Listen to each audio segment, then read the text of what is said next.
century మాయమ్మ పేరు తలవనోళ్ళు లేరు మేస్తిరి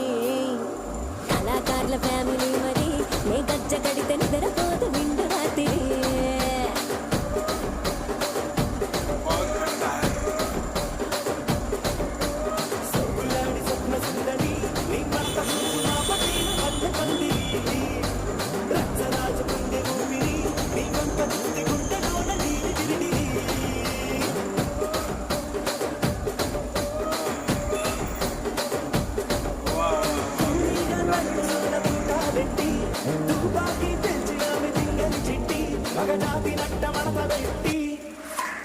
ఆ కుర్చీని మార్చబెట్టి